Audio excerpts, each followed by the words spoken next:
Bible in a Year, Day 190. Readings from the Holy Bible, the second book of Kings, chapter 24, and the second book of Chronicles, chapter 35. During Jehoiakim's reign, Nebuchadnezzar, king of Babylon, attacked and Jehoiakim became his vassal for 3 years. Then Jehoiakim turned and rebelled against him. The Lord loosed against him bands of Chaldeans, Arameans, Moabites, and Ammonites. He unleashed them against Judah to destroy him, according to the Lord's word spoken through his servants the prophets.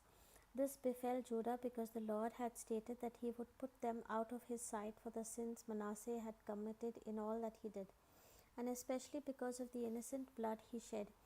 He filled Jerusalem with innocent blood, and the Lord would not forgive. The rest of the acts of Jehoiakim with all that he did are recorded in the book of the Chronicles of the kings of Judah. Jehoiakim rested with his ancestors, and his son Jehoiakim succeeded him as king. The king of Egypt did not again leave his own land, for the king of Babylon had taken all that belonged to the king of Egypt, from the Wadi of Egypt to the Euphrates river. Reign of Jehoiakim. Jehoiakim was 18 years old when he became king, and he reigned 3 months in Jerusalem. His mother's name was Nehushta, daughter of Elnathan from Jerusalem. He did what was evil in the Lord's sight, just as his father had done. At that time, officers of Nebuchadnezzar, king of Babylon, attacked Jerusalem, and the city came under siege. Nebuchadnezzar, king of Babylon, himself arrived at the city while his officers were besieging it. Then Jehoiakim, king of Judah, together with his mother, his ministers, officers, and functionaries, surrendered to the king of Babylon, who in the 8th year of his reign took him captive. He carried off all the treasures of the house of the Lord and the treasures of the king's house, and broke up all the gold utensils that Solomon, king of Israel, had provided in the house of the Lord, as the Lord had decreed. He deported all Jerusalem, all the officers and warriors of the army, 10,000 in number, and all the artisans and smiths. Only the lowliest of the people of the land were left. He deported Jehoiakim to Babylon, and the king's mother, his wives, his functionaries, and the chiefs of the land he led captive from Jerusalem to Babylon. All 7,000 soldiers of the army and 1,000 artisans and smiths, all of them trained warriors, these too the king of Babylon brought captive to Babylon. In place of Jehoiakim, the king of Babylon made Mattaniah, Jehoiakim's uncle, king. He changed his name to Zedekiah. Reign of Zedekiah. Zedekiah was 21 years old when he became king, and he reigned 11 years in Jerusalem. His mother's name was Hamutal, daughter of Jeremiah from Libnah. He did what was evil in the sight of the Lord, just as Jehoiakim had done. This befell Jerusalem and Judah because the Lord was so angry that he cast them out of his sight. Zedekiah rebelled against the king of Babylon. The word of the Lord. Thanks be to God. Second book of Chronicles, chapter 35. The Passover. Josiah celebrated in Jerusalem a Passover to honor the Lord. The Passover sacrifice was slaughtered on the 14th day of the first month. He reappointed the priests to their duties and confirmed them in the service of the Lord's house. He said to the Levites, who were to instruct all Israel and who were consecrated to the Lord, "Put the holy ark in the house built by Solomon, son of David, king of Israel.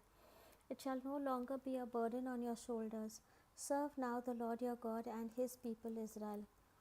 Prepare yourselves by your ancestral houses and your divisions according to the prescriptions of David, king of Israel, and the prescriptions of his son Solomon. Stand in the sanctuary according to the branches of the ancestral houses of your kin, the common people, so that the distribution of the Levites and the families may be the same. Slaughter the Passover sacrifice, sanctify yourselves, and be at the disposition of your kin, that all may be done according to the word of the Lord given through Moses."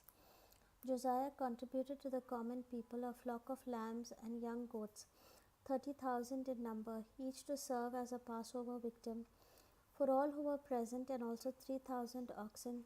These were from the king's property.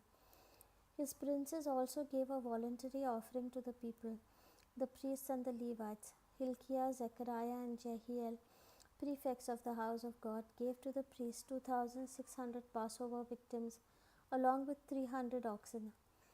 Conaniah and his brothers Shemaiah, Nethanel, Hashbiah, Jehiel, and Josabad, the rulers of the Levites, contributed to the Levites 5,000 Passover victims together with 500 oxen.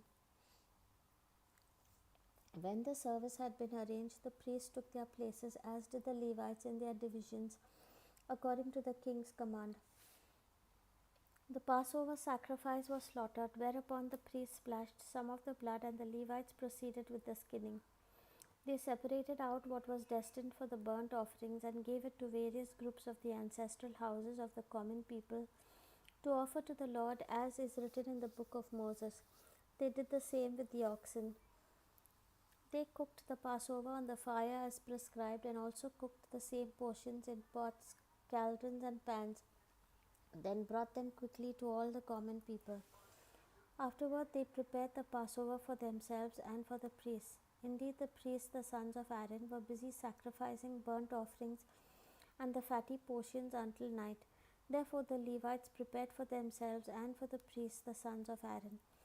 The singers, the sons of Asaph, were at their posts as commanded by David and by Asaph, Heman, and Jeduthun, the king's seer. The gatekeepers were at every gate. There was no need for them to leave their stations, for their fellow Levites prepared for them. Thus the entire service of the Lord was arranged that day, so that the Passover could be celebrated and the burnt offerings sacrificed on the altar of the Lord, as King Josiah had commanded. The Israelites who were present on that occasion kept the Passover and the feast of the unleavened bread for 7 days. No such Passover had been observed in Israel since the time of Samuel the prophet. No king of Israel had observed a Passover like that celebrated by Josiah, the priests, and the Levites, all of Judah and Israel that were present, and the inhabitants of Jerusalem. It was in the 18th year of Josiah's reign that this Passover was observed. Josiah's end. After Josiah had done all this to restore the temple, Necho, king of Egypt, came up to fight at Carchemish on the Euphrates, and Josiah went out to meet him. Necho sent messengers to him, saying, "What quarrel is between us, king of Judah? I have not come against you this day, for my war is with another kingdom, and God has told me to hasten. Do not interfere with God, who is with me. Let him not destroy you." But Josiah would not withdraw from him, for he was seeking a pretext to fight with him. Therefore he would not listen to the words of Necho that came from the mouth of God, but went out to fight in the plain of Megiddo. Then the archers shot King Josiah, who said to his servants, "Take me away, I am seriously wounded." His servants took him from his own chariot, placed him in the one he had in reserve, and brought him to Jerusalem, where he died. He was buried in the tombs of his ancestors, and all Judah and Jerusalem mourned him. Jeremiah also composed a lamentation for Josiah, which is recited to this day by all the male and female singers in their lamentations for Josiah. These have been made an ordinance for Israel, and can be found written in the Lamentations. The rest of the acts of Josiah, his good deeds in accord with what is written in the law of the Lord, and his words first and last, are recorded in the book of the kings of Israel and Judah. The word of the Lord. Thanks be to God.